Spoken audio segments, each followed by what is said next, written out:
बिस्मिल्लाहिर्रहमानिर्रहीम। अस्सलाम वालेकुम। मैं हूँ Uzma Chaudhary and welcome back to my channel. उम्मीद है आप सब खैरियत से होंगे।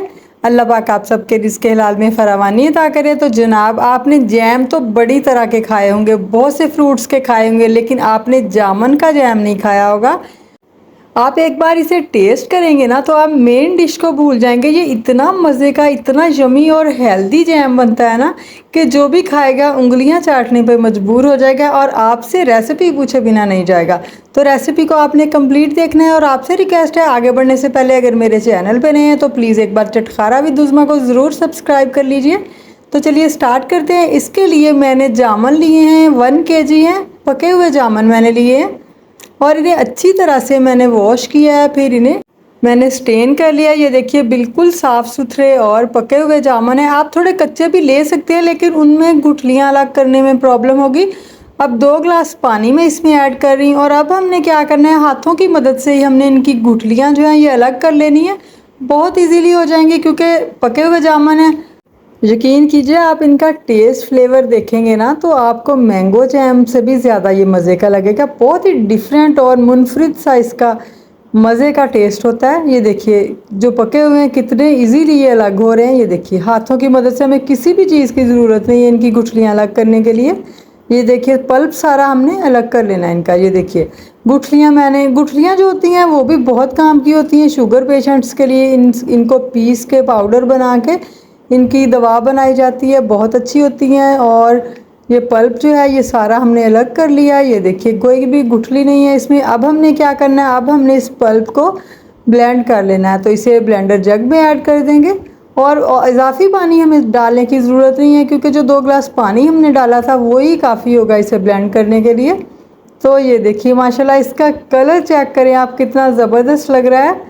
देखिए माशाल्लाह अब मैंने 2 पोर्शन में डिवाइड करके इसे ब्लेंड कर लिया। तो अब हम इसे पैन में ऐड कर रहे हैं और इसे अब हमने पकाना है कब तक, जब तक कि ये बिल्कुल थिक इसकी परफेक्ट कंसिस्टेंसी ना हो जाए। मैं आपको दिखाऊंगी। 1 कप के करीब मैंने इसमें चीनी ऐड कर दी है और 1/4 टीस्पून इलायची का पाउडर डाल दिया और 1/4 टीस्पून ही अदरक का पाउडर मैंने डाला है। और ये 2 से 3 ड्रॉप केवड़ा एसेंस के डालें, ज़्यादा मत डालिएगा वरना इससे इसका टेस्ट जो है डिस्टर्ब हो जाता है किसी भी खाने का। कम डालें तो टेस्ट बहुत मज़े का होता है केवड़ा जो होता है, और अगर ज़्यादा डालें तो खाने का टेस्ट ही डिस्टर्ब हो जाता है। ये देखिए 20 से 25 मिनट मैंने इसे पकाया मीडियम टू हाई फ्लेम पे और साथ साथ इसमें मैं चम्मच वक्फे वक्फे से चलाती रही हूँ।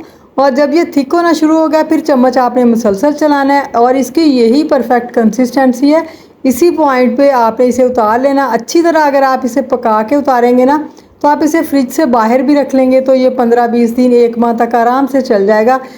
लेकिन आप इसे एहतियातन फ्रिज में रखिए और देर तक यूज़ कीजिए। अगर आप ज़्यादा टाइम इसकी शेल्फ़ लाइफ बढ़ाना चाहते हैं तो इसमें सिरका ऐड कर लें 1 टेबल स्पून। और आप इसे ब्रेड के साथ भी यूज़ कर सकते हैं। बच्चों को दीजिए, लंच बॉक्स के में दीजिए और ब्रेकफास्ट में दीजिए। टी टाइम स्नैक्स में जब आप लंच मतलब ब्रेड वगैरह बनाएं उस पर लगाइए, टोस्ट पे लगाइए। और जैसे भी आप इसे यूज़ करें, मेन डिश के तौर पे यूज़ करें, आप इसे खाने के साथ, रोटी चपाती के साथ, आपको बहुत मज़ा आएगा। तो अभी डिश आउट करते हैं और मैं आपको दिखाती हूँ कितना ज़बरदस्त लग रहा है ये। अब ये कुछ ठंडा हो चुका है तो ये थिक भी हो गया। इसे हमने छान के ब्लेंड नहीं किया, वैसे ही किया क्योंकि इसमें बहुत बड़े रेशे नहीं होते। तो ऐसे ये ज़बरदस्त और दानेदार बन गया। ये देखिए आप चेक कर सकते हैं, ये बिल्कुल दानेदार है, बहुत ही ज़बरदस्त लग रहा है। देखिए माशाल्लाह। तो इसे छानने की ज़रूरत बिल्कुल नहीं है, ऐसे ही ये बेस्ट रहेगा। और इसे आप गेस्ट को ब्रेकफास्ट में दें ब्रेड के साथ या पराठे के साथ, बहुत ज़बरदस्त लगेगा।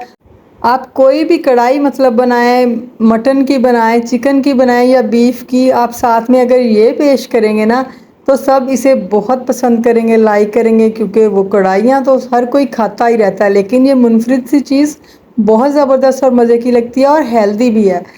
मेरे चैनल पे और भी बहुत सारे जैम्स की रेसिपीज़ मौजूद हैं। मैंगो जैम है, ऑरेंज जैम है और आलू बुखारे का जैम अभी पिछले दिनों मैंने बनाया है, बहुत ज़बरदस्त बना है। अभी आपके साथ एक और जैम की रेसिपी शेयर कर रही हूँ इन्हीं दिनों में, तो आप ज़रूर से ट्राई कीजिएगा और चैनल पे ज़रूर विज़िट कीजिएगा। तो अगर आपको मेरी आज की ये रेसिपी पसंद आई हो प्लीज़ एक बार चैनल को सब्सक्राइब ज़रूर कर दीजिएगा। अगर चैनल पे न्यू है तो वीडियो को लाइक और शेयर भी और साथ में लगे बेल आइकन को ज़रूर प्रेस कीजिएगा ताकि मेरी हर नई आने वाली वीडियो सबसे पहले आप तक पहुंचे। तो दुआओं में याद रखिएगा, अपना बहुत सारा ख्याल रखिएगा। अगली वीडियो तक अल्लाह हाफिज़।